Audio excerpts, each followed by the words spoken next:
ఈరోజు మండలి సమావేశాలు ప్రారంభమవుతుండగానే సోషల్ మీడియా పైన జరుగుతున్నటువంటి దారుణాలు, సోషల్ మీడియా పేరుతో రాష్ట్ర ప్రభుత్వం చేపడుతున్నటువంటి అకృత్యాలు, తప్పుడు కేసులు, దౌర్జన్యకాండ, ఈ దాష్టికాలపైన మాట్లాడాలి, చర్చించడానికి అవకాశం ఇవ్వండి, వాయిదా తీర్మానాన్ని ఇవ్వండి అంటే కనీసం స్పందించలేదు.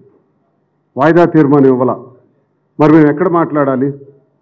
సోషల్ మీడియాలో చేస్తున్నటువంటి సోషల్ మీడియా పేరుతో నేటికి రాష్ట్రంలో సుమారు 100కు పైచిలుకు చాలామంది అమాయకుల్ని పోలీస్ స్టేషన్కి తీసుకెళ్ళి తల్లికి చెప్పకుండా, భార్యకి చెప్పకుండా, పసిపిల్లలకి చెప్పకుండా ఆ ఇంట్లో నుంచి అర్ధరాత్రి తీసుకెళ్ళి ఒకరోజు చిత్తూరు పోలీస్ స్టేషన్, మరో రోజు శ్రీకాకుళం పోలీస్ స్టేషన్, మరో రోజు ఈస్ట్ గోదావరి, రకరకాల ప్రాంతాలకు తిప్పి నానా హింసలకు గురి చేస్తున్నారు.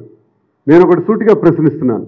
సోషల్ మీడియాలో తెలుగుదేశం పార్టీ కానీ, అలాగే జనసేన కానీ, ఈ కూటమి పార్టీలు చేసినటువంటి దుష్ప్రచారాలు, ఆడినటువంటి తప్పుడు మాటలు, మీరు చేసినటువంటి అకృత్యాలపైన ఏ రోజు మీరు మాట్లాడటంలా. సాక్షాత్ చంద్రబాబు నాయుడు గారు చెప్తారు, పవన్ కళ్యాణ్ గారు కూడా చెప్తున్నారు, మరి అలాగే హోమ్ మినిస్టర్ గారు కూడా చెప్తున్నారు. సోషల్ మీడియాలో తప్పుడు ప్రచారం చేసిన వాళ్ళు మా పార్టీ వాళ్ళైనా పర్వాలేదు, మా పార్టీ అయినా సరే మేము కఠినమైనటువంటి శిక్షలు తీసుకుంటాం, చర్యలు తీసుకుంటామని ప్రకటించారు కదా.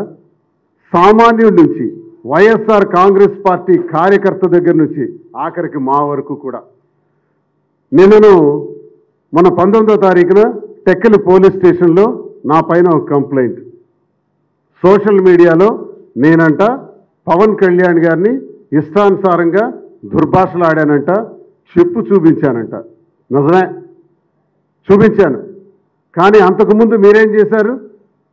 సాక్షాత్తు మంత్రుల పైన చెప్పించి కొడతాం, మంత్రులకి చెప్పించి కొడతానని పవన్ కళ్యాణ్ మాట్లాడలేదా?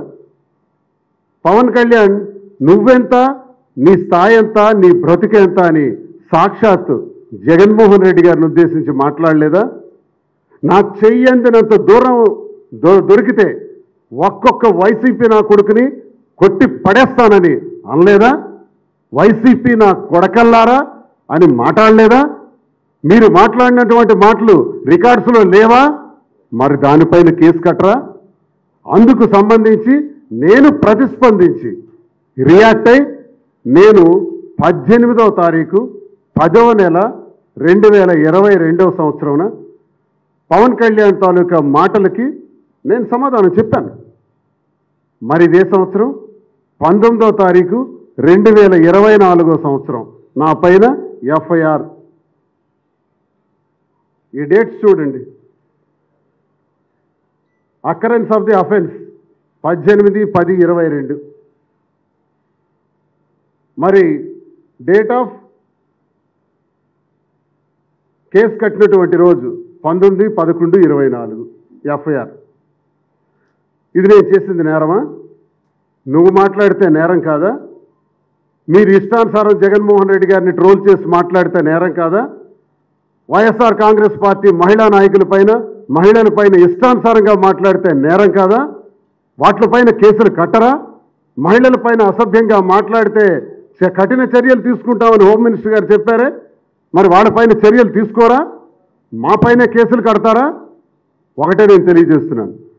సామాన్య కార్యకర్తలు, వైఎస్ఆర్ కాంగ్రెస్ పార్టీకి చెందినటువంటి కార్యకర్తల పైన కేసులు కట్టి ఆఖరికి మా వరకు కూడా ప్రజాప్రతినిధిగా, ఎమ్మెల్సీగా ఉన్నటువంటి నా పైన కూడా కేసు కట్టి మీరు అరెస్టులు చేయాలి, హింసించాలి, భయపెట్టాలి అని చూస్తే మరింత ఉద్రేకంతో, మరింత స్వరం పెంచి మాట్లాడతామని తెలియజేస్తున్నాను.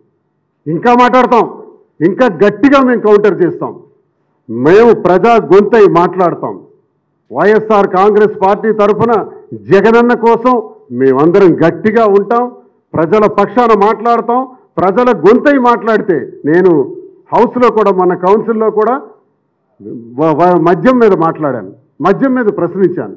మద్యం మీద కొత్త విధానాన్ని తీసుకొచ్చామని చెప్పి రౌడీజం, గూండాయిజంతో మద్యం షాపులన్నీ మీ వాళ్ళు చేజెక్కించుకున్నారే, ఇది కొత్త విధానమా అని నేను ప్రశ్నిస్తే ఆ రోజు సాయంత్రమే కేసు. అంటే ప్రజల పక్షాన మాట్లాడితే కేసులు, హౌస్లో కౌన్సిల్ సభ్యుడిగా మాట్లాడితే మా మీద కేసులు. అంటే ప్రజా గొంతు మాట్లాడితే మా గొంతు నొక్కేద్దామని చూస్తున్నారా? మీరు గొంతు నొక్కేద్దామని చూస్తే నేను సహించేది లేదని గట్టిగా చెప్తున్నాను. గట్టిగా మాట్లాడతామని చెప్తున్నాను. ప్రజా గొంతు ఇంకా గట్టిగా మాట్లాడతాం. మీరు ఎన్ని కేసులు పెట్టుకున్నా ఆ కేసులన్నీ ఎదుర్కొంటామని నేను స్పష్టంగా తెలియజేస్తున్నాను ఈ కూటమి ప్రభుత్వానికి.